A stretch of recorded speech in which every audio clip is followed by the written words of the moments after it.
Welcome back to the Seattle Sucks podcast, the podcast about hating your co-host. We're on take 3 so far, but we have an action-packed show with you today. I'm on my boat with Greg, and we have a lot of exciting things to bring you, and was a little bit of a long episode, but I think a good one. Yeah, probably a bit of a long one. I'm on Brian's manufactured home, not a boat. It's a boat for the land. And yes, later in the episode, we are going to talk about what we know about the chop being cleared this morning, about the march on Jenny's house, which we attended Sunday night, and about the turn Jenny has taken. For better, for worse, you'll have to listen and find out. We're going to read the absolutely fucking unhinged letter she wrote to the council demanding they expel 3 times elected councilperson Shama Swant from that body. It's fucking hilarious. And to talk about all that, we've got our friend of the show, our comrade Munya. He was one of the organizers of the march on Sunday. We saw a lot of you there, and that was fun. We're going to talk about all of that wild shit. But first, we have a wonderful interview with the fantastic Sherae Lascelles. Sherae is running for the 43rd LD in the state legislature, which covers basically south of Capitol Hill to north up around Green Lake-ish, an area of the city where not much ever goes on and nothing exciting's been happening for weeks. But, we're hoping that, maybe a spark gets started that could, push Sherae to knock out Frank Pork Chop, who is a beloved barbershop quartet singer in this city, as well as General Roustabout, but also awful assemblyman for over 2 decades in the state assembly, or the state legislature. So fuck him. And, check out this amazing interview with Sherae where we talk about depolicing and housing. Make sure you check out Sherae's website and how you can help with Sherae's campaign. All right, so without further ado, here's us talking to Sherae. Friends, comrades, everyone, we are utterly honored to be joined by. Oh man, I see now. We were laughing so much about it. We were laughing about it because now I'm like so paranoid. Yep. Yeah. Lascelles. You want me to say it? Lascelles. Yeah, Sherae Lascelles. Lascelles. Okay. I'm the worst. But like I said before you were recording, if you were to ask my now deceased grandfather who lived in upstate New York, Lascelles. But I've never used that pronunciation. Okay. It should be Sherae Lascelles. You know what? I wouldn't mind a new middle name, honestly. There we go. Okay. We're honored to be joined by Sherae Lascelles, candidate for Washington State Rep in the 43rd. Sherae is a longtime renter in the 43rd and has long been a tireless organizer and advocate in and for their communities. They're a founder of People of Color Sex Worker Outreach Program, an advocacy and community building organization for sex workers of color, as well as Greenlight Project, which provides direct outreach and harm reduction at the intersection of sex work and drug use. More recently, you may have heard about the hand sanitizer factory Sherae built with some comrades to provide Seattle sex workers when the pandemic hit, or maybe you had the privilege, as I have, of hearing them speak on the steps of City Hall or at another march or teach-in over the last month in support of Black Lives and the demands to defund SPD, reinvest, and release. Sherae, thank you so much for being here with us. As the world changes, as needs arise, you are there doing something new and vital in your community at every turn. My first question is, why do we elect people to public office who are not like you? Here's the problem with that question. I've been asking myself the same thing. But I think we've been having a lot of conversations in organizing circles and, with the teams for my projects, and people that are on the ground are needed on the ground, and they make it really inaccessible to be part of that process. I mean, there's, a million ways how they do that, but first and foremost, financial stability is something people tell you need to have in order to be an elected official or to run a campaign. And they're not necessarily wrong, but their metrics of what a campaign looks like requires an exorbitant amount of money, and either you have to have, you know, independent wealth, or you have to have a lot of friends that are going to back you up on that with independent wealth.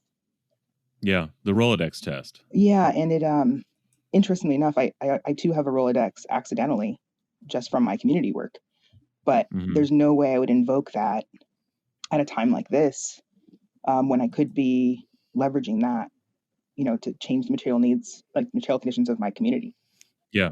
And that's been, I've been calling it the Sophie's choice of my day-to-day life these last few months, since I announced my campaign.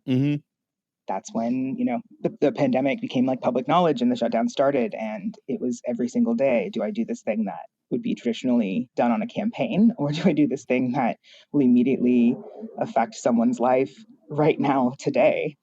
And the other access things they do is, you know, the rhetoric or the jargon around it is, it's not like there's a published glossary unless you've gone to school for policy or you have a consultant that's going to brain dump and train you up. And so people that have access to the type of education that we see as necessary to govern also have resources. So it comes back to money again, or networking and being part of a, you know, a group of people that the systems were made for already, in order to, I don't know, be put up on that pedestal and anointed to be the one to run. And I unfortunately didn't have any of those things. So it was a daily struggle. And it's a long answer, obviously, but I ask the same exact question every single day. And also, I think, why not? Why don't we do this more often? And why don't we do it differently? And why don't we have campaigns that spend a lot less money and do work in the community, instead of spend all their money putting their face on things everywhere or their name on things everywhere? I don't know. I really don't know. I wish I had the answer. I guess we'll find out after this primary. Well, I hope we find out that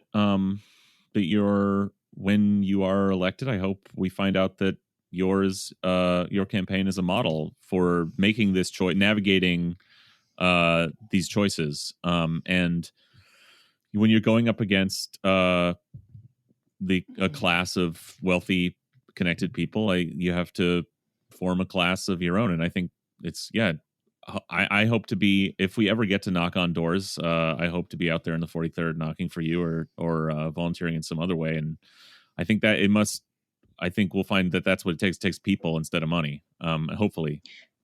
The joke is, it always did. Yeah. And like, you know, another candidate from last year, Melissa Hall, said many times to me and publicly, you really can't pay anyone any amount of money to give a fuck. They already have to give a fuck. Yeah. And that's the most precious and limited resource we have, is people giving a fuck. And the only way to, you know, uncover what people care about is to actually connect with them, not try to just throw money at them to make them care about what you care about. So I care about what they care about, and then I'm able to actually change their circumstances, as well as learn about policies that directly impact them, and why we need to have representation, you know, in the House of Representatives or in the City Council or in the King County Council, that can reflect those needs of the community and actually make effective change. Like I say, I hope you and your campaign can be a model for exactly that in the 43rd. So yeah, you're running in the 43rd, which is been represented for an extraordinary long time by Frank Pork Chop, who was the Speaker of the House from 2002 to last year, when he sort of stepped down from that, but he's running again. Basically, you know, the 43rd is thought of as one of the most, if not the most progressive district in the state. Has, you know, very active and progressive Democratic Party organization. I think the key word in that is thought of. Yeah. Well, it's in on the scale of progressive Seattle, which is something, you know, we try to navigate a lot on here. It is thought of as this very sort of progressive bastion. And, you know, we can talk more about what what electing you over Chop would change about that. But first, tell us and our listeners about yourself, for those who don't know, or for some reason get all their information on this podcast. Like, what has brought you here to this point of being a leader in your communities and running for the 43rd? The interesting quick answer for that is a lot of failures. No, really, honestly. Today, actually, I don't know when you're going to release this, but just putting out there, we're recording on July 1st. Today actually marks the 10-year anniversary of me moving to Seattle. Oh, quite literally, and in the same exact house. Congratulations with a question mark. Yeah. It's weird too, because at midnight I like quite literally posted like, happy 10-year anniversary to the love of my life, and that was Seattle. I saw it as this like bastion of safety for people with a different lifestyle, people of color. I'm queer and grew up in Eastern Washington, and I'm obviously not white, so that was difficult. And when I moved here, I really thought that I would be able to escape a lot of the harm and danger that was in my daily life because of white supremacy, and just bigotry in general. And I came here thinking, either I'm going to die or thrive. I met some amazing people, but that 10 years has also been full of a lot of sorrow and failure, and realizing that there isn't one safe city for people like me, and there's still so much work to be done. Mm-hmm. But I really thought it was going to be the spot for me, and it was going to be easy, and it was not.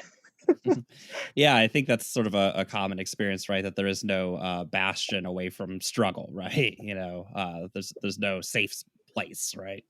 No, especially when you're a Black queer femme. Mm-hmm. That's just, unfortunately, the least loved and the least safe, demographics to be in this country. I learned what microaggression was when I first moved here. Let's put it that way. Yeah. I was so used to direct in my face being called everything in the book, and moved here, and it took months to just realize that I was feeling gaslit. I didn't even know the term yet, but at first I was like, why does everyone say one thing but totally do the opposite? And it was a learning curve. So I got really involved in supporting the punk community, and throwing shows and fundraisers and events, and worked my way up through some jobs to make a decent amount of money, and then reinvest that into what I cared about in the community and what the community needed. Took people into my home and tried to make sure that everyone had a safe place to stay or crash if they needed to, and was fed. Mm-hmm. And I didn't even know at the time that would be considered harm reduction. But it's just how I've always lived my life, through mutual aid and community care and harm reduction. And people were able to put words to it eventually. So I just kept growing, that mentality and my efforts in the community. And this is where it led me. That it's really that simple. And I wish it was, I don't know, some heroic story, but I've been doing this kind of work forever. I just was able to start, translating that into consulting on policy and writing policy and making changes that actually affect those same communities. Mm-hmm. That's been the only difference, is being self-taught in how to navigate the local system and civic engagement, without all the pieces of paper that they tell you need to have to do that. Yeah. Well, and I think, I was a non-native Seattleite, and I think I intellectually knew what the term passive-aggressive meant, and then I moved here, and I actually learned what it meant. But it's an interesting place. Yeah, I mean, speaking of hanging out in the punk community, and as somebody who, used to hang out in squats and stuff myself, right at the top of your sort of issues, right, you have housing. And Seattle is this fascinating place where you can walk by $8 million houses that have in this house we believe sign, and then not that far down the road you have homeless people, just a large homeless population, giant tent encampments and things like that coexist with the richest man in human history, right? Two of the richest men in human history living in the same city. What the fuck is going on with housing here, and how are you going to help us? I mean, you're laughing, and you know what? You kind of have to. The level of cognitive dissonance that has to be occurring to be in a city with the most wealth, probably in the United States, and simultaneously one of the largest epidemics of people experiencing homelessness, is, apologies, but for lack of a better term, literally a mind fuck. I was homeless in high school and after high school, and have lived in shelters in Eastern Washington for just literally couch surfing or sleeping on the dorm room floors of my friends at Gonzaga. Like, I've been there. Mhm. And there wasn't any competent services for, my demographics or for the situation that I was in, because it was so rare. They always tell you that people that end up in those situations are the ones that, had either, issues with drug use, or that just were obstinate in general, or didn't have any other opportunities in life. But, aptitude was never the issue for me. It was Mhm. just circumstances.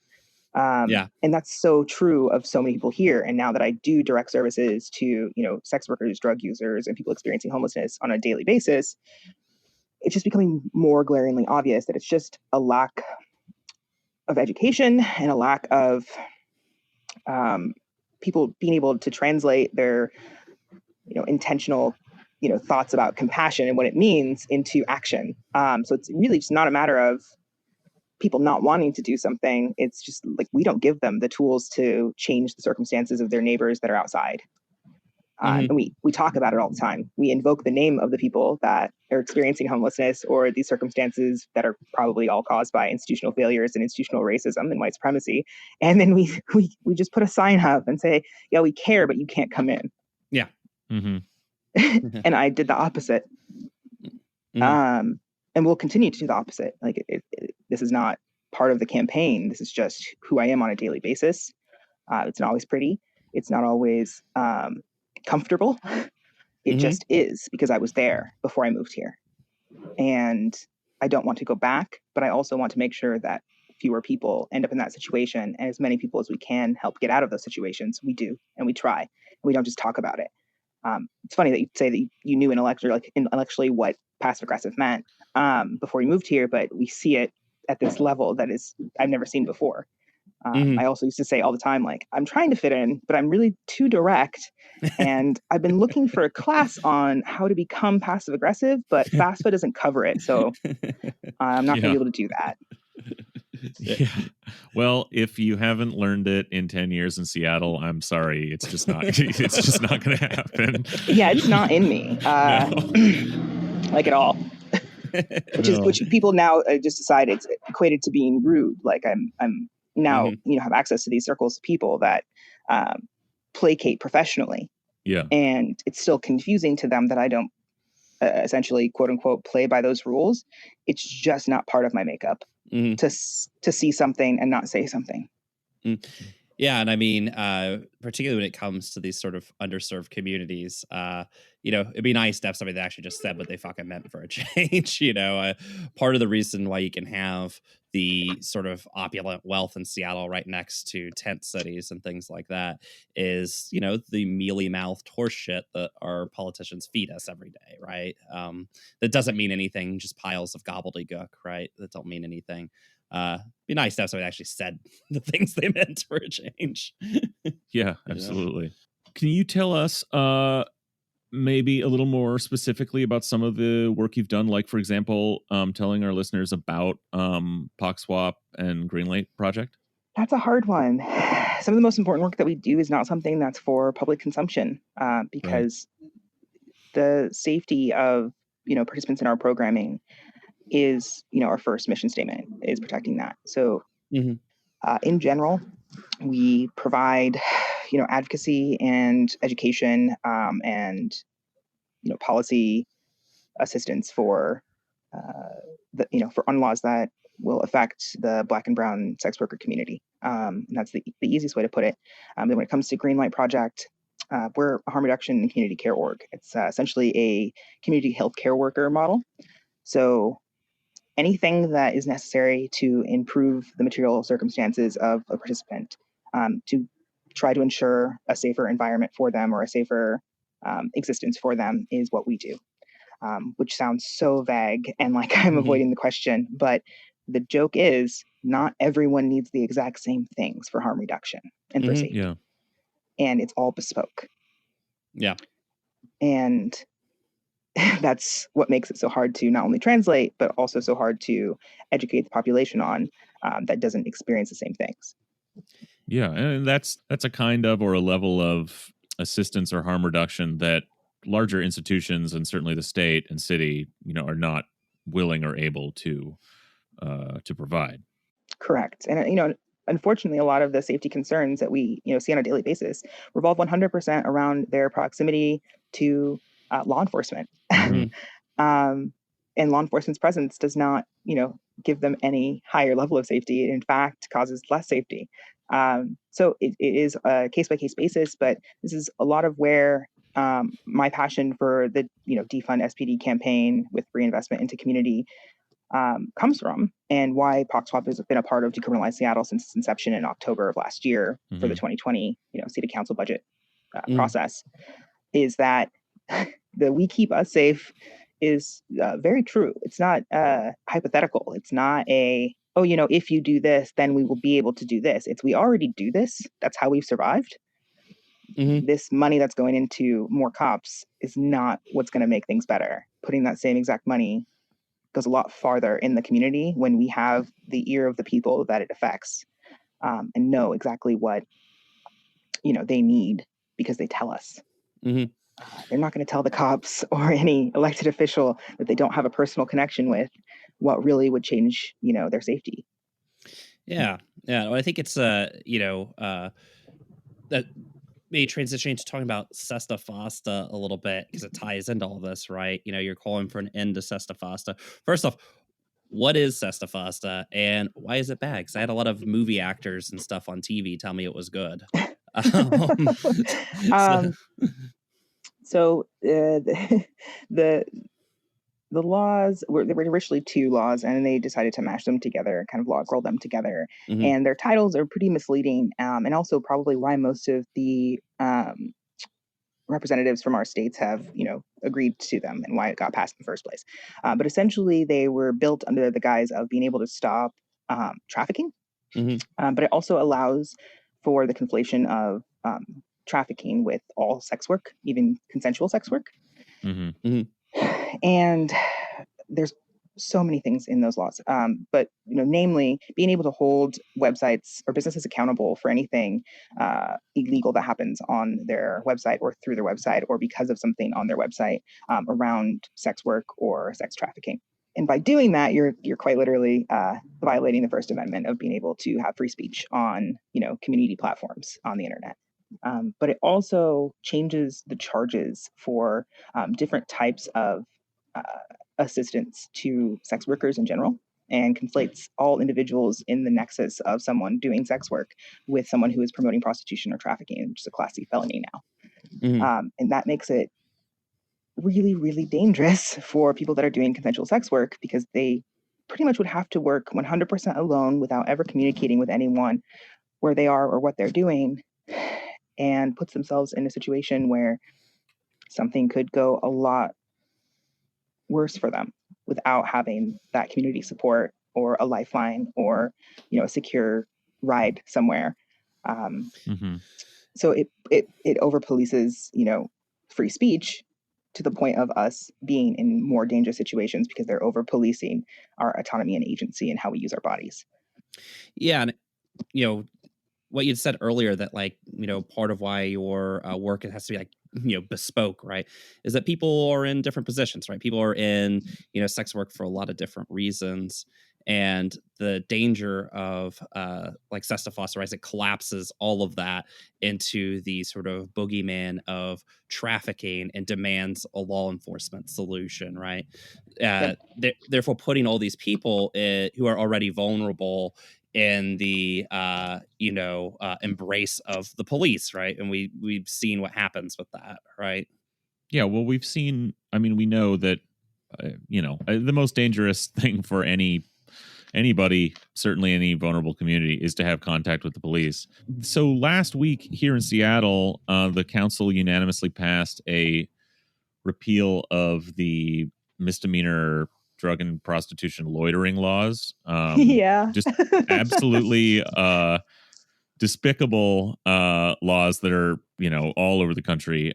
It seems like it will, because they passed it unanimously, eventually make its way into effect, but I think that remains to be seen. But can you to bring it locally, these laws basically say that they criminalize, quote, loitering when you're suspicious. If a cop can say Essentially. basically, you look like you might, I think you look like you might be standing around existing somewhere in connection to a drug or sex work crime, quote unquote crime. You know, things that shouldn't be criminalized anyway, but now even just like these laws starting in the 90s and including here gave power to cops to just basically round up and persecute anybody they want to using these bullshit loitering laws. Can you talk about what you think this repeal means? I mean, I think obviously on its face it is good, but like how that will affect local communities here if this does in fact go through. It's so little. Yeah. I mean, it's so huge, but it's also so little. Like, it's one of the first times it's ever happened in the United States. Mm-hmm. But imagine that they'll try to pass something else to replace it. But essentially, it goes back to like kind of my mission statements about protecting autonomy and agency at all costs. And if someone's not even allowed to have their body outside, take up any space, or just exist in this city, then we have literally no business saying that we're progressive in any sense of the word. Yeah. You know, not a lot of us have choices whether we're outside or not. One, first and foremost, how can we care about the homelessness crisis and then also have laws that criminalize people being outside? It's ridiculous. If it does take effect in the way that they say that they intend it to take effect, what it's going to allow for people to do is breathe, since people aren't always outside of their own choice. Being outside and having to worry about law enforcement when you're worrying about surviving in general is a big weight off people's shoulders. But it also will allow them to start advocating for themselves in ways that no one's ever been able to do before in this city since it passed in the 90s. Yeah.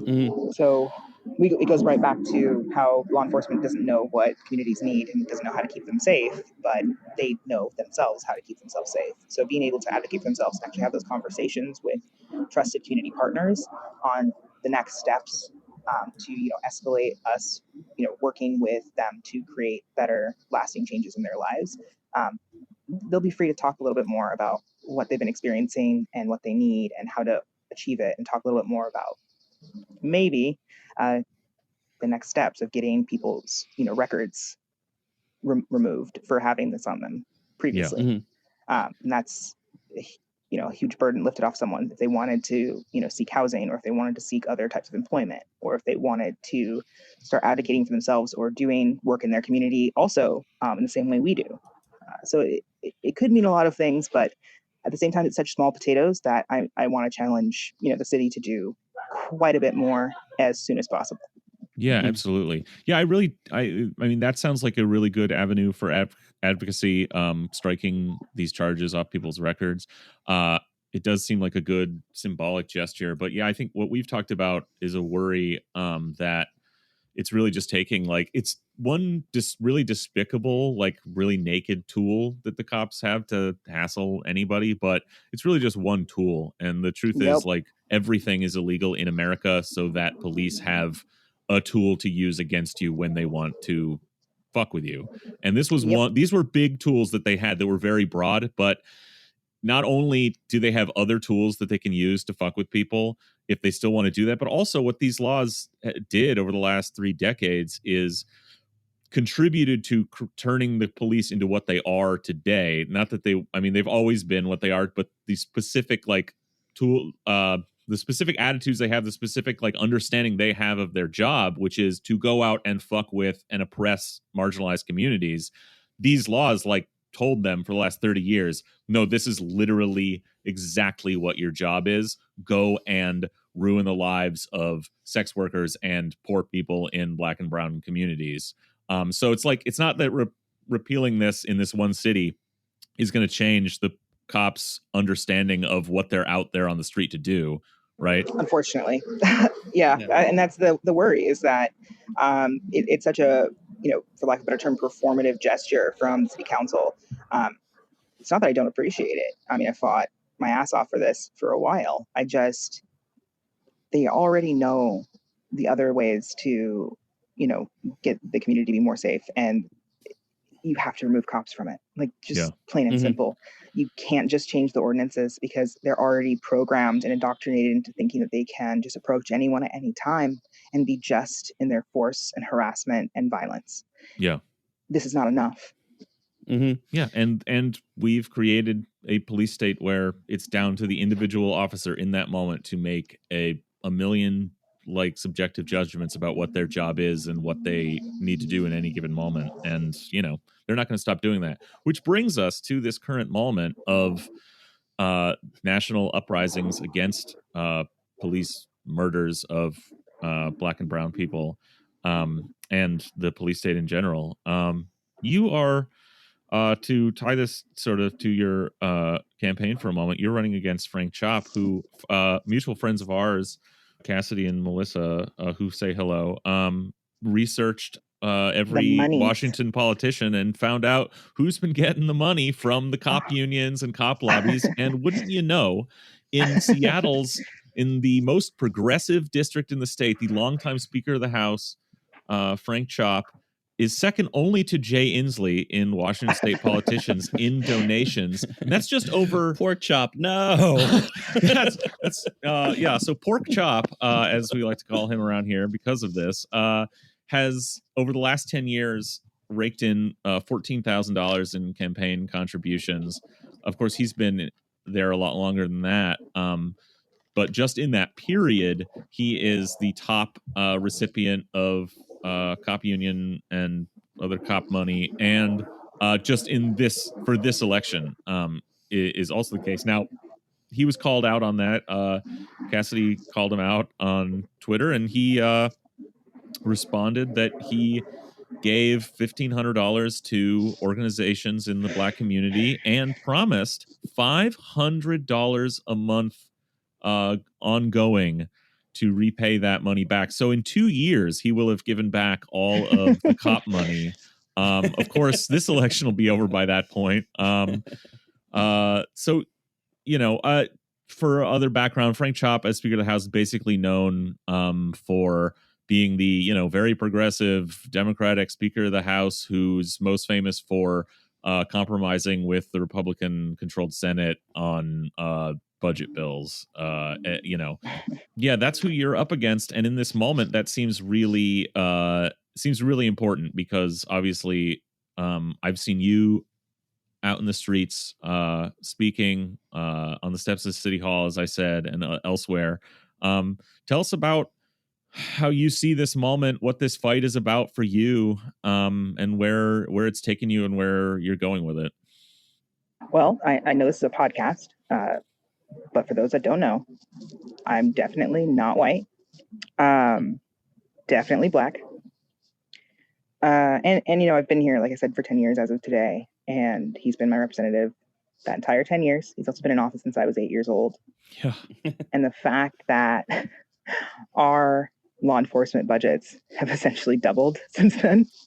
Yeah. And people are dying at the hands either of cops or of the circumstances that they're in where cops have not been any help.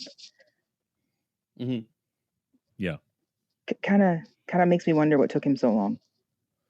If he's going to invoke, you know, the names of the demographics that I'm a part of as who he is a champion for. Mm-hmm. Then what took him so long to realize what was the biggest risk to our lives? Mm-hmm. Yeah, well, it seems pretty clear that it took people getting in the streets, which is what we've seen sort of with all of these small, so far very small concessions to the movement, is none of them happened until a lot of people got in the streets and stayed there. And then said every day. Every day. Every day. And that's, you know, both, you know, a call to action for community members that want to support us getting, you know, some of our rights back or getting them in the first place, since we never really had them. But it's also a reminder to everyone that if you are not black or brown, that we already have been in this fight for our life every single day since we were born, which is why these demonstrations have to be every day. People that are just waking up to what it's like to be black in this city or in this country or in this world, they need to be out every single day in one way or the other, just like we have been out every single day just to survive. And most of us don't, make it in the most attractive ways. And some of us don't make it at all because we lose our lives in that same struggle. Mm-hmm. He has been in office for 25 years. What has he done? What has he done until these last few weeks? He needs to do a lot more than $500 a month for the next 2 years, regardless whether he wins or not. Especially if he doesn't, he needs to still be there supporting everything he claims to be about every single day for the rest of his life to make up for his inaction for the last 25 years. Yeah, I mean, the 500 seems like a rather cheap indulgence for a person who's held quite a bit of political power in the state, right? And is or the most someone could say. Yeah, and is wielded it against these very populations. So, I mean, when we talk about the sort of passive aggressiveness of Seattle, I think some people are starting to learn that you don't look at the things that your politicians tell you in a press conference when they feel forced, but you look at where the money they took came from, right? That seems to be a much better predictor of what they're doing. It's trite, but really true. Like, people's words are pretty much meaningless without action. So if you were just going with the, speeches that are rehearsed and memorized for the last decade that a politician, has been repeating over and over like a broken record, and you don't look at their actual actions, not just on policy, but in their own community. Yeah. They're two different things. Yeah.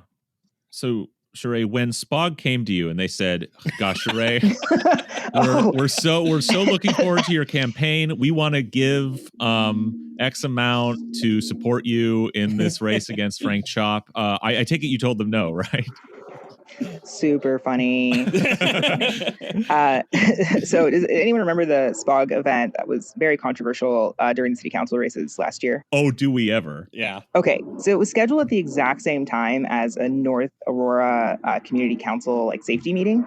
And it felt pretty intentional at the time. And I was ready to go down to Spog and protest with everybody else. And then we thought that it just seemed really intentional. But we ended up crashing their party in the community that we serve, and recording the whole thing, and asking the important questions that our community members that couldn't go to that meeting for their safety had of them. And I actually have the full footage of that. I just haven't released it yet, and I'm really excited to do that. Oh, please! I need that in my life. So the interesting thing is, like I just said, what people say versus what they do, especially as a politician or someone that is trying to raise awareness for a community that's underserved and underrepresented, which is, obviously it's so much worse than that. But I don't talk a lot. I do a lot, and I'm really excited to get a lot of that evidence out there of why Spog would never approach me. Yeah, well, I mean they know how that's I feel. The difference, isn't it? Yeah. They wouldn't touch you with a 10-foot baton. Yeah, I've never given off anything in my personality, my presence, my actions that could ever be contrived as pro-cop in any way. And I never will. If that's not an endorsement, I don't know what is. Yeah, what people don't say and won't say is also, pretty indicative of where I stand on things. And they wouldn't touch me with a 10-foot pole. They also make sure to remind me every time they have a chance that they don't know who I am. So that's pretty fun. Well, you know what? Spog doesn't seem to have a whole lot of friends these days, so that sounds good for you. I know, it's pretty great. It's finally the popular opinion to not want to be involved with Spog, and I was waiting for this moment for a while. Oh yeah. Man, yeah, we all were. It feels good. I hope this movement really makes some massive results in some massive changes. We support absolutely wholeheartedly the demands to defund SPD by 50%, reinvest in the community, and release the protesters. I mean, can you talk to us about those demands from your perspective, and what brings you out into the streets every day? Specifically in the fight here in Seattle to do exactly that? Just witnessing what they are capable of and how they treat me and people like me. I've probably never had a good experience with a cop in my whole life. And I think my first time in cuffs, I was 8 or 9. Jesus. So, oh yeah. If you want to talk about the school to prison pipeline, I am one of those case studies. So it comes from a mixture of, my personal experience with law enforcement, as well as, what I witness happen to my community members every time we're on outreach, the harassment, the violence, the looking the other way when acts of violence are happening to community members and acting like it's more of an inconvenience than part of their duty to deal with it. And then on the flip side of, demand two, like we want that 50% removed from the SPD, one, to slow down the harm that they're able to cause. I mean, we talk about the job losses that are going to happen if they go forward and remove 50% of the budget, but that's kind of the point. We need less law enforcement in our communities, because if they're bored, they're just going to be violent. That's what they're there for. And if they have nothing to do to catch, quote unquote, the real bad guys, then they take it out on the community that doesn't have any resources, because they don't know anything else. So on point two of investing into Black and Brown communities, we've been able to scrape together barely anything in the last year to do the services that we do. And the amount of impact that we're able to have on a community that, you can't even use the term underserved, but is not served competently or directly or without barriers, or without police having to be involved, we could do a lot more with that same amount of money than they will ever be able to do with law enforcement in our communities. And we have the data to back that up because we've already been doing it. Yeah. And then when it comes to freeing the protesters, like another 31 that I know of so far have been arrested as of this morning. Yeah. Why? Why? We're all on the same page that what's happening right now is us exercising our, freedom of speech to be critical of the institutions that have control over our lives and safety. Why would we be put in a cage where it's even less safe, especially during the global freaking pandemic, while we are talking about wanting to not die at the hands of these institutions?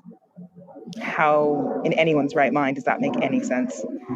Well, no one should have been arrested in the first place, and they sure as heck should not be held for any length of time now that they have been.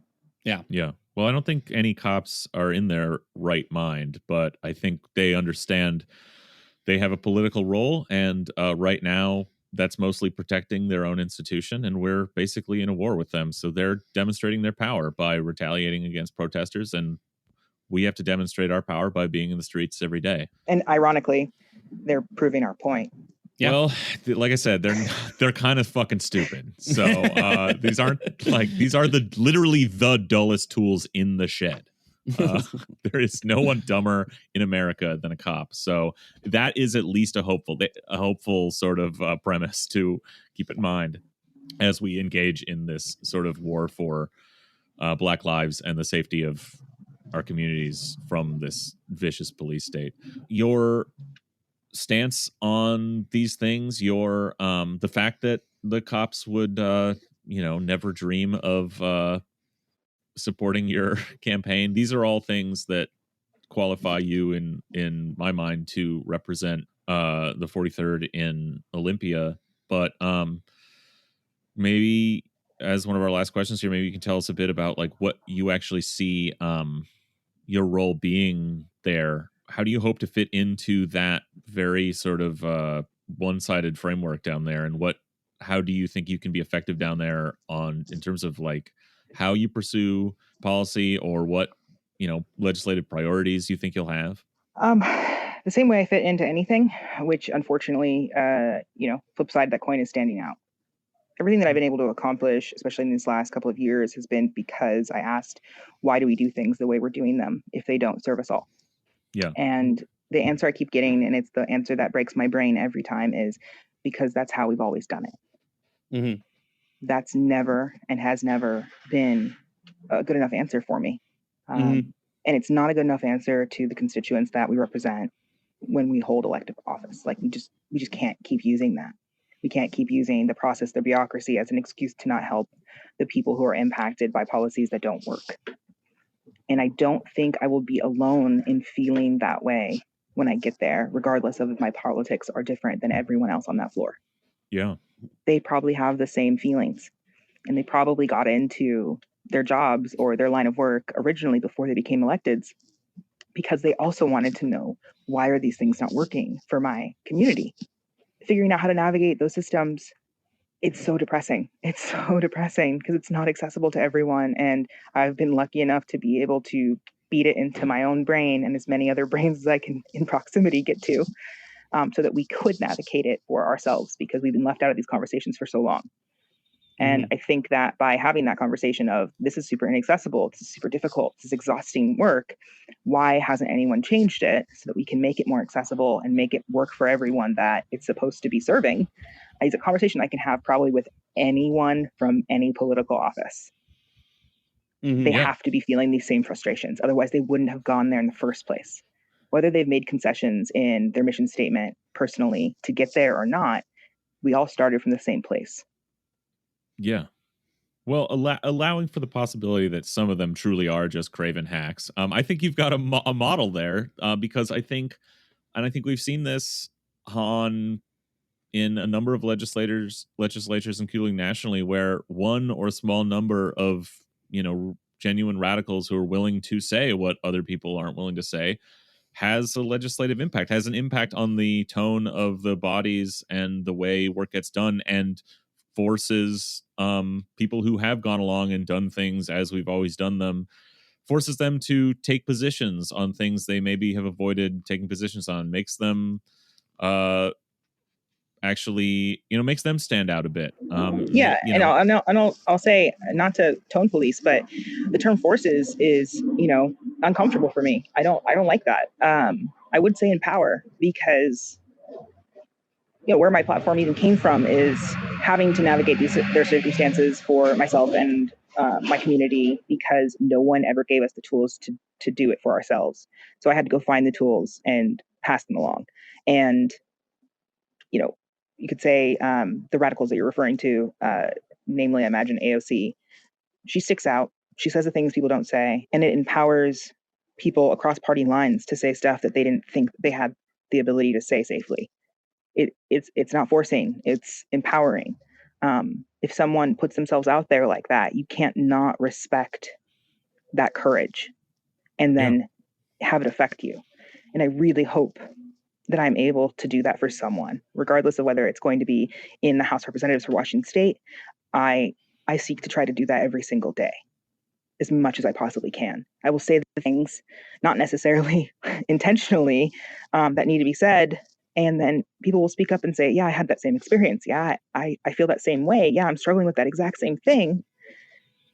We need to be speaking up as much as we possibly can, even if we're terrified. And I'm terrified every single day that I'm going to say something that could hurt someone.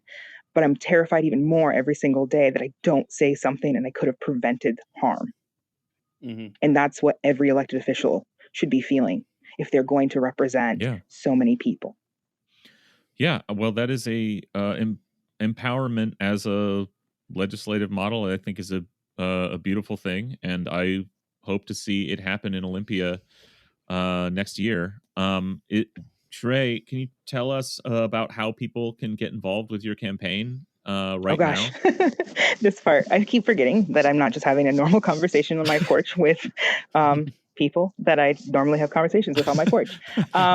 Sorry, this is the rest of your life. I hate. Sorry.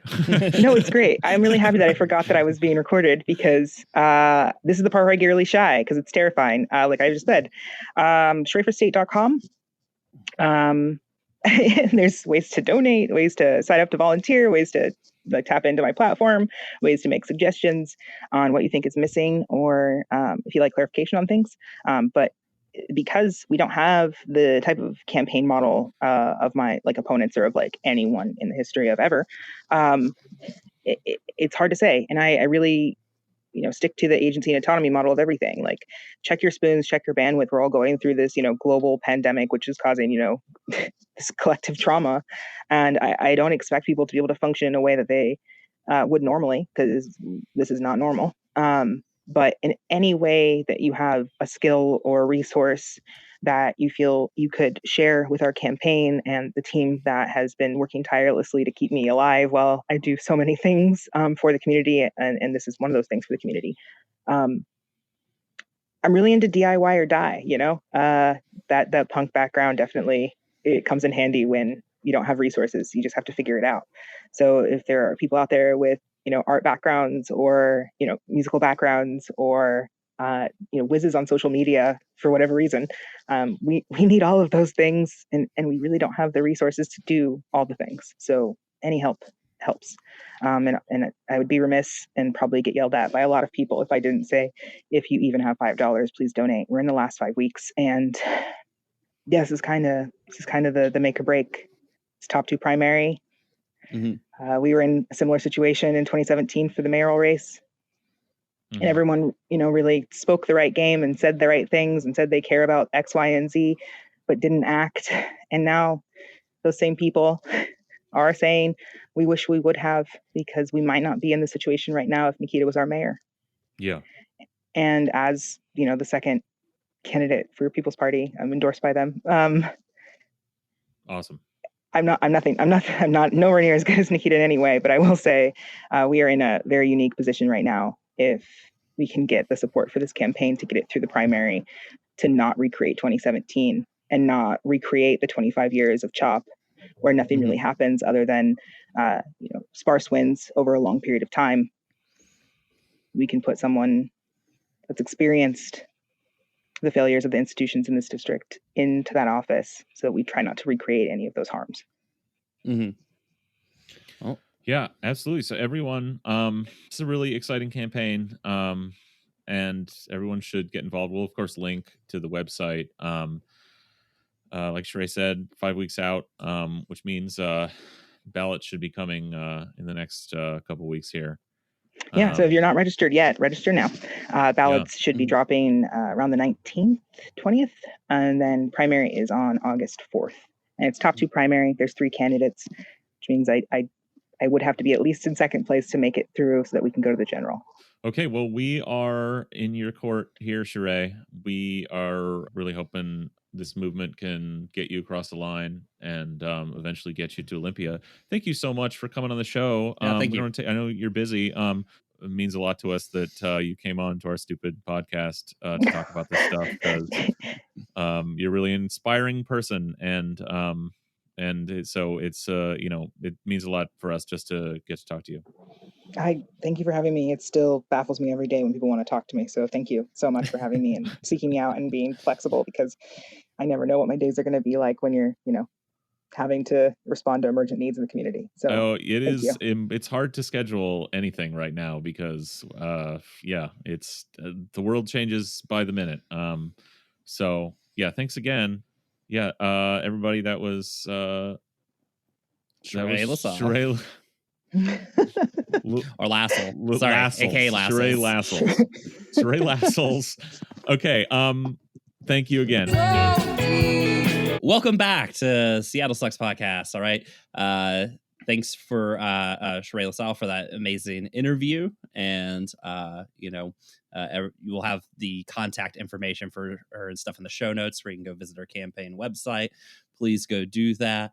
But right now we have another guest on the show. I've tried to tell Greg to leave. He won't.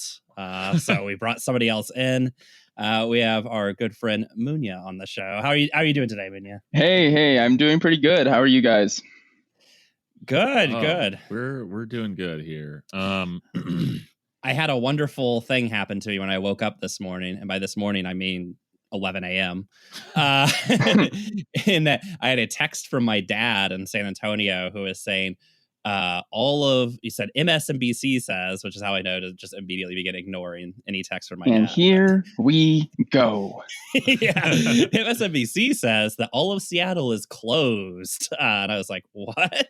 He's like, "Yeah, the police have closed all of Seattle." And then I had 50 million text messages from normal people in the city that were just saying, "Oh man, police have retaken Cal Anderson Park." So. Yeah. That situates us in time, right? Yeah, so that's what's going on. It's Wednesday afternoon. Thanks for coming on, Munya, Colonel Munya, as I think I'll be referring to you for the rest of the show. It seems that starting at like 5 a.m. Or what? You said it was like 4:38 or something. At 4:58 a.m. Oh man, Mayor Jenny released an emergency clear out order for the park, and by 5 a.m. SPD was in the park. Ah, I see. So she must have had trouble sleeping on that lumpy hotel mattress. So I guess they came in, swept the park. Basically the SPD retook the chop. It seems like there have been at least there's been over 30 arrests today, as far as last we've heard. They have taken and perimetered the whole area. Other crews are in there, basically, I think, removing the barricades and trashing remaining tents and belongings of people who were residents there, as well as all of the sort of co-op and medic supplies and tents and all that kind of thing. That seems to have been going on all morning now into the afternoon. A bunch of people arrested.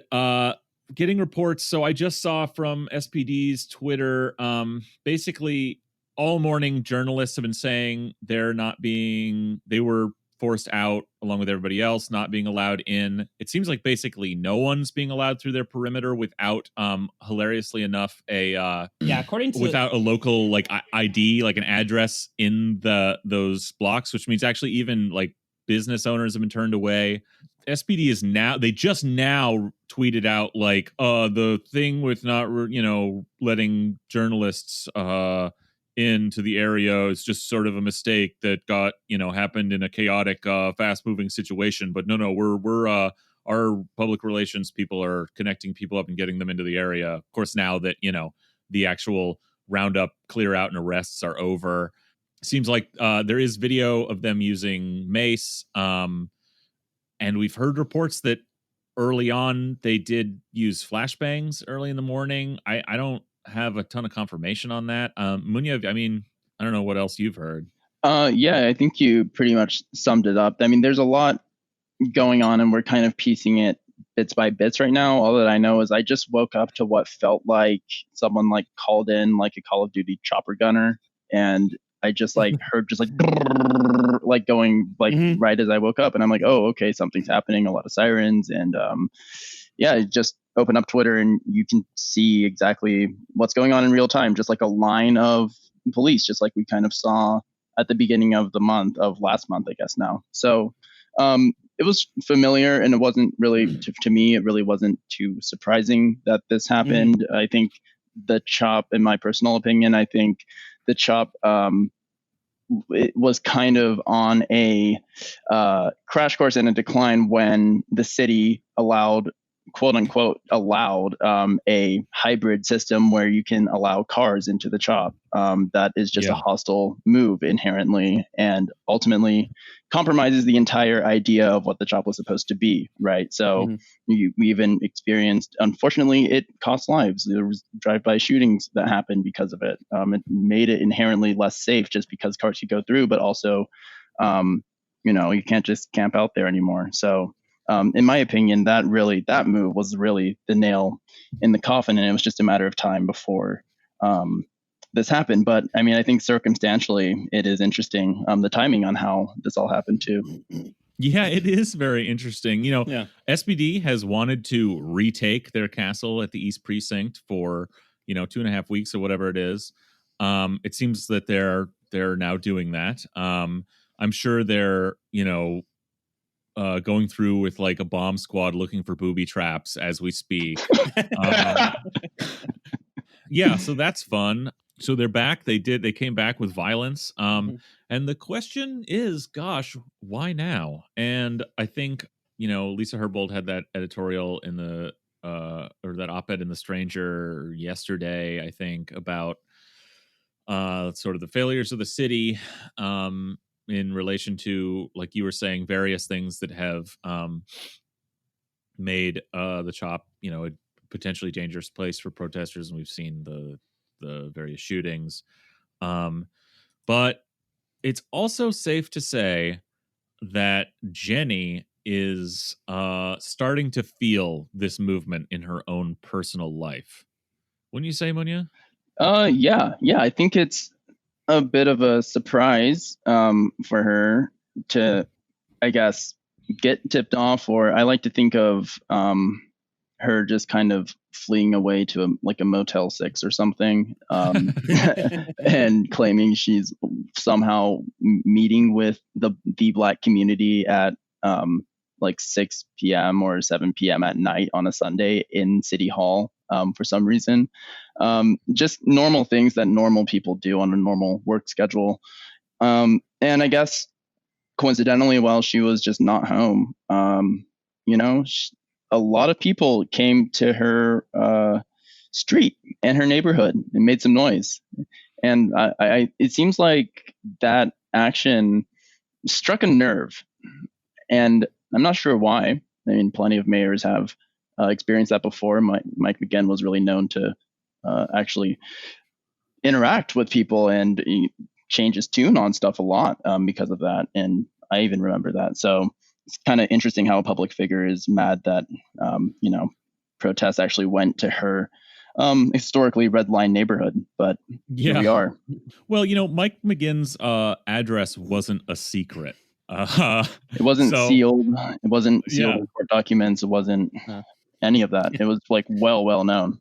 Yeah, exactly. Well, so basically what we're talking about is, this engraved filigreed invitation I got from Mayor Jenny to come to a barbecue at her house and invite 1,000 of my friends. And, we turned up and she wasn't there. It's pretty crappy thing to do. You know? It's rude. It's rude, frankly. It is a bit of Seattle hospitality, though, I gotta admit. That's true. You show up with your friends and they just bolt out the back. Yeah. So for those of you, honestly, it seemed like, man, we ran into a lot of people that we knew that night. Seemed like we ran into just about everyone who's ever appeared on this show. Mm-hmm. And just tons of other friends and comrades were there. Tell us about what it was. Tell us about organizing for this action, like how it came together, why the choice of tactics to march on the mayor's house.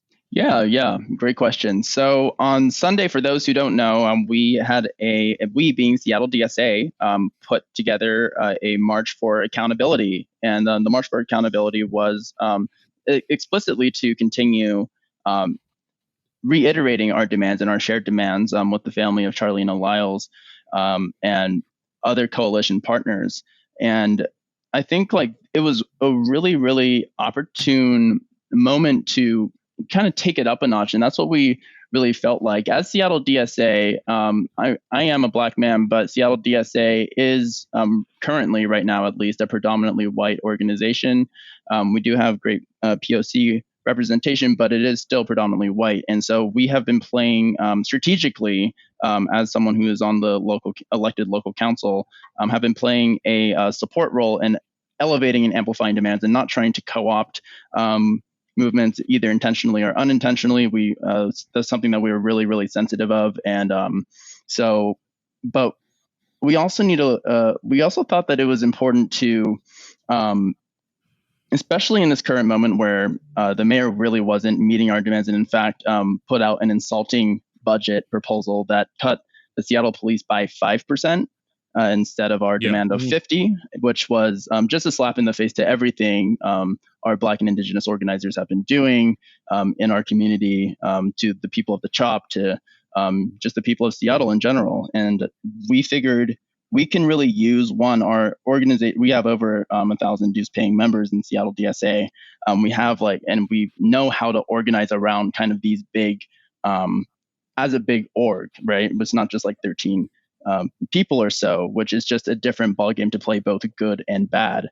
But we can use that institution, I think, for kind of amping up a bit and putting together something that frankly has a little more political risk that maybe some other people would not really want to put their name on. But as Seattle DSA, we can absolutely absorb, and not just absorb, but lean into it. And so we figured, after having our members and who we've had on the show before organized for Spock to get kicked out of the Labor Council, we figured the next action could be to take it up a notch and actually take a march straight to Jenny Durkan's house, which she figured that no one knew and no one ever would know. But people know, and we I guess eventually did find it. So we were like, okay, this is how we can actually contribute to this movement without a support role, and actually like put our time, money, energy, everything into this that we can.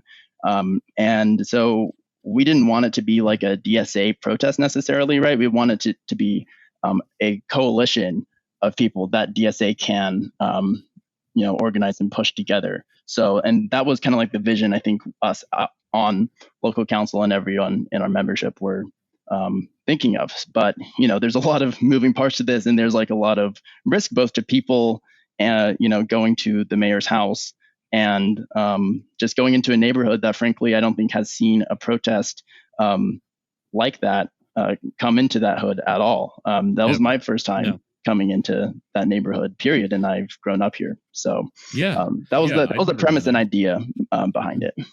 I think, I mean, up to this point, Jenny released that budget, suggesting 5%, which was just 1% more than she was already planning to cut because of sort of pandemic-related revenue shortfalls. But beyond that, she really hasn't even engaged with or acknowledged the demands of the movement. Famously, when she was brought out on the City Hall steps by Nikita Oliver, absolutely refused to even acknowledge or address the demands to cut SPD's budget by 50%, to reinvest that money in Black and brown communities, or even to talk about releasing and not charging protesters. And of course, that's no surprise. They're still arresting people, as we talked about this morning, for exactly that. She's up to this point pretty much counted on not acknowledging, basically denying that these demands exist, denying as much as she can that the movement exists, that the organizers making this demand, the organizations denying that they exist. And the closest she's had to come to acknowledging any of this is when the march on City Hall happened, and she had to come out and address the crowd. And that's the closest she's had to come. And that's, she was being, her hand was forced there by the mass of people that came out and demanded to see her. And, even after that, she hasn't. So I think it makes a ton of sense to just show up at her house. I mean, that's what she has sort of left the city with. I mean, that's all that's left at this point, right? Like, in trying to get her to acknowledge any of this is going on. Yeah, absolutely. If you think about how long it took for something like this to happen, when she's been not only just not engaging, but not even trying to, do any dances or pretend, or give us any hope. Like, it was actually just like straight slaps in the face. I mean, honestly, this was 3 weeks after she essentially ordered in her and Carmen Best, because this is her city, it reflects on her, tear gassed a crowd the day that they put a quote unquote pause to using tear gas and flashbangs. And presumably people assume that this 30-day pause that she put was because they kind of ran out and couldn't, there's a supply chain issue, nothing to do with morals or anything. And even then, people didn't go to her house. And how arrogant can you really be, in my opinion, to think that that is not eventually going to happen if you keep on just trying to stomp the people out, who are really requesting very reasonable and frankly, like, pretty moderate demands that can be met immediately. Mm-hmm. Yeah. And man, I gotta tell you, like, that neighborhood. So we're talking about the Windermere neighborhood on the northeast side of Seattle, waterfront neighborhood on Lake Washington. I remember coming into there when we marched down to the end of the block, where her house was next to these massive iron gates, that beyond which was like this large sylvan glade with overhanging massive trees. And it took everyone a minute for it all to sink in, like, what the fuck even is this place? And it turns out, like, she lives in a neighborhood in a mansion she built there, literally right next to a massive park controlled by that neighborhood's HOA, presumably a private park that no one really even was aware existed. That's just this, opulent bit of nature in their neighborhood for them alone. Mhm. It was quite surreal to be in that neighborhood and walk through it because just like a little behind the scenes on organizing this. I mean, organizing something of this scale and just like required a whole village, and it really required so many different meetings on this security, how to keep people safe, how to actually what would happen if there is a police line, right? What would happen? We had all of these contingency plans, but one of the things that was new, and I think that I haven't really processed, is that we were just all using technology and just like satellites to really kind of like just see the walkways. We didn't physically do like a dry run and like staking out and like walking through. So this was really all of our first times experiencing this in person with everyone else in the protests, and just seeing this bizarro, just hidden in plain sight neighborhood, and knowing that these are like residents who have like a ton of power and a ton of voting power. We saw that when we volunteered, for Sean Scott in District 4. It's just like totally invisible to the public. And Jenny lives in probably the most invisible part of this invisible place, with a private park that no one knew about, which has just like huge, like kind of almost like waspy jail like bars that like it's very kind of hostile in its exclusivity, but even some people attending the private park were watching people give speeches in front of her house. So that was it was quite surreal to be there in person and see just the wild, absurd amount of wealth that was there. Yeah, I mean, the United States is a very segregated place, right? It's segregated along racial lines, but it's also segregated along class lines, right? And, one of the things that I think people in the U.S. really have a hard time understanding is, like, when we talk about inequality, is they never actually go see neighborhoods like this, right? I mean, they're spatially segregated, right? I mean, probably everybody in that march, that was probably the richest neighborhood they'd ever walked through, right? It's good sometimes to expose people to the fact that's like, no, this is how the wealthy actually live. Like, the wealthy isn't the guy down the street from you who has a nice car. Like, exactly. We're talking a whole other level. Exactly. Jenny's property is appraised at what, like $9 million or something? $9 million, and I just looked up the median home in that neighborhood is $1.7 million. And that doesn't include like the value of that private park that they all like collectively must own. Mm-hmm. It also, that when this neighborhood was built, it was not only redlined, meaning, the HOA there is, therefore a descendant of a racial covenant, right? Mm-hmm. So not only were non-white people not allowed to own property there or live there, but it was everything, all of North Seattle was a sundown zone where you couldn't, be black after a certain hour of the day and be in a neighborhood like this. Yeah, and I think that that's really the point.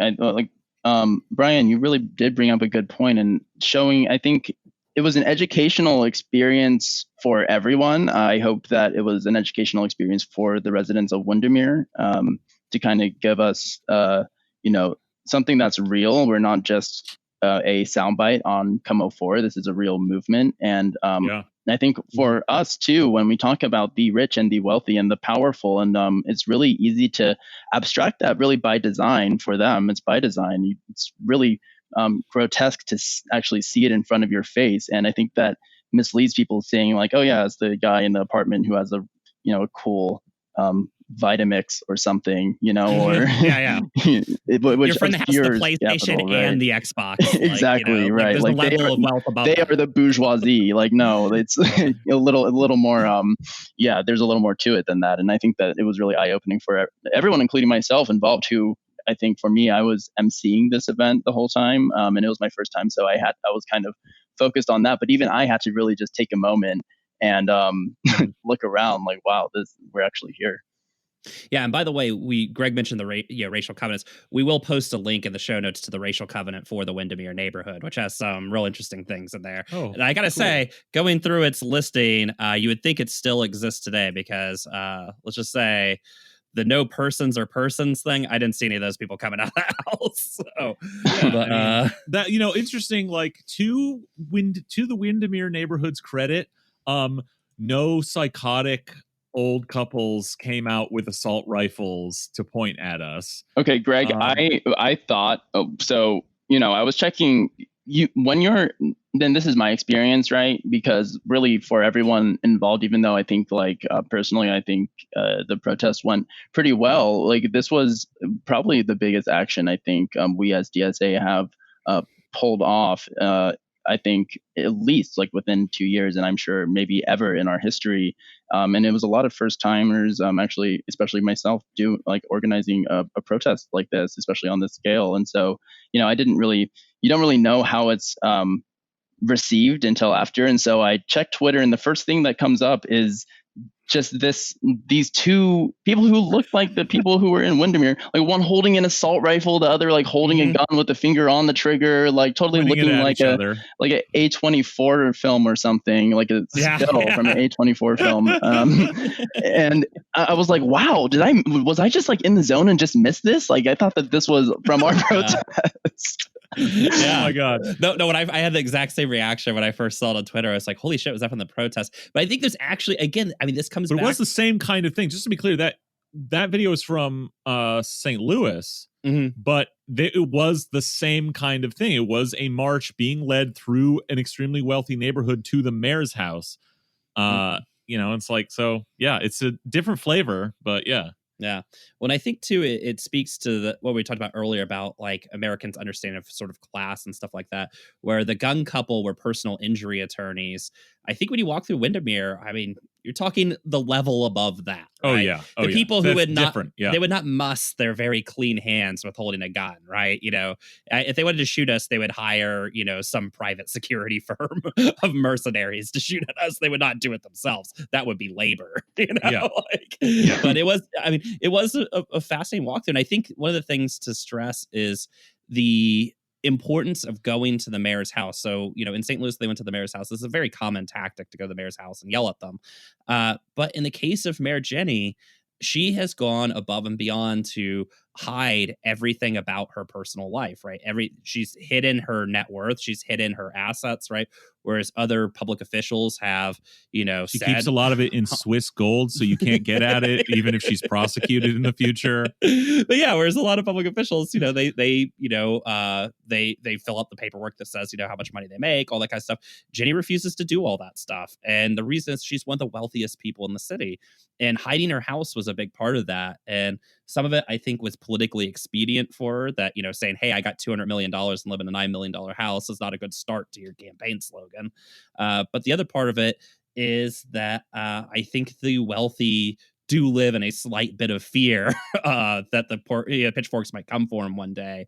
And Jenny is especially paranoid of that shit. So this actually affected her. I mean, this is, I think, closely watching everything that's going on in Seattle, this event was the first event that I think actually got to Mayor Jenny. Well, it clearly got to her. Like I said, I think she was up all night last night, on her lumpy hotel mattress, fiddling with the AC, wishing she could crack that window open more than an inch. Like, because I this is just a guess. I don't think they are sleeping at that house. Like, that's how rattled she is, you know? I mean, it's a insane to be in a position to be that paranoid about just people knowing where you exist is really because of your own wealth and power is kind of bizarre. But I really think that's where we're at. And that represents that this is the first time this movement, these protests have affected Jenny in her life at all. Like, up to now, she's been able to shrug it off. And now we're seeing her crack, basically, because she stayed up in a fever dream after the protest. She stayed up the other night and like just wrote the funniest fucking thing I've ever read. This letter to the Seattle City Council, demanding they investigate and expel the demon Shama. Have you read this thing, Munya?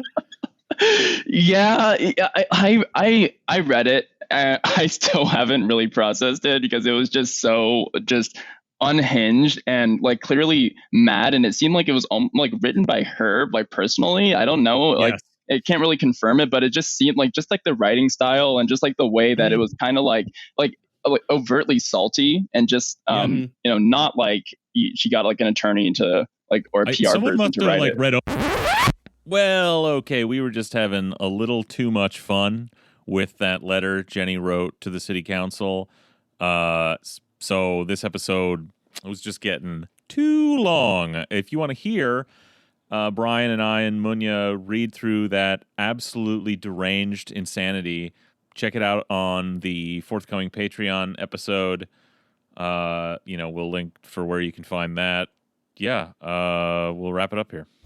Munya, did you happen to catch the little video I made using the text of this letter? Oh my God, no. Oh, well, first off, it's not a video Greg made. Greg, be serious. It's a press conference that Jenny gave from her bunker, and it's looking very bad for her. She looks like she's falling apart.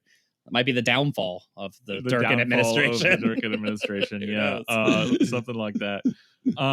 We'll put a link to that in the show notes as well, and we'll send you one.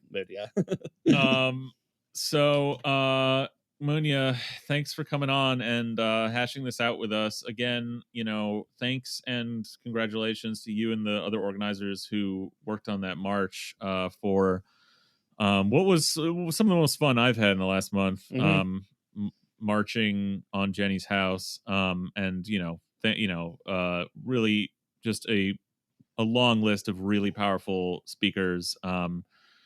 Anna Hackman spoke, who we had on the podcast. I don't know, it was the last episode, something. Sure. I don't know. Of course, other friends of the show like Sean Scott. It was a great time. Congratulations and thank you to everybody who worked on that. Thank you, Munya, for coming on here. First of all, like Greg and Brian, thank you so much for being there. And I totally agree that it really just felt like I don't want to imply the end, but it was like the end of the Shakespeare play when all of the characters, like the love characters who didn't get murdered, came together, and it was like just a big like hurrah, and it was so cool. And I think one of our aims of this was for it to be fun and for it to be educational, but also something that's like unique and something that we can actually like feel good about. And like so it was just really awesome seeing y'all there and just like everyone who we've been building with. It was just it was a beautiful and powerful demonstration. So protests aren't anything without people showing up. So really what I want to plug is just keep on being in the fight. As a Black person, I have no choice. I can't. I don't have a choice to ignore this stuff. But seeing the multiracial, multi-generational solidarity for this movement has been really moving. Just on a more like sincere note, seeing just the class solidarity even at the march itself. Jenny Durkan, the gardeners of Jenny Durkan's neighbors, asked their neighbors if they can set up a water table because they got tipped off that I guess protesters were coming to Durkan's house, and they knew that was her house. So those homeowners said, yeah, totally, that's fine. And the gardeners like took some time off to like actually give us water, and it was just like that really touched me in a unique way. So, we're building something special. Really just plug into the fight. Follow Seattle DSA, follow Decriminalize Seattle, follow the missing Indigenous families, and, just stay tapped in because this is really the start. And I think we're onto something really, really powerful here. Yeah, I hope so. I hope it does seem like, we're entering a new phase this week, starting with that march and now with the dismantling of the CHOP, and I hope that that new phase continues the amount of action in the streets and starts getting results. Right on. Thanks, everybody. We've got new patrons. Thank you to Joseph, Allen, Leon, Tana, and Corinne. Thanks for becoming suckers. What do we usually say? Something? Just thank you. Hey, thanks. what the suckers? Yeah. Thanks for giving us your money, and other people out there freeloading, give us your money. Oh yeah, we also finally just got re-accessed our Patreon funds after like a long attempt to do so. So we posting soon about where we're going to be donating some of that. Okay, thanks again, everybody. Sorry, this was a long one. Thanks for sticking it out. And thanks, Munya. We'll see you around. Yeah, Thanks so much, guys. Hopefully we'll see you on the boat in the future sometime. Yeah. Oh, yeah. Whether that's on land or sea. Exactly. All right. Thanks, everybody. Bye. Thanks, everybody. Bye.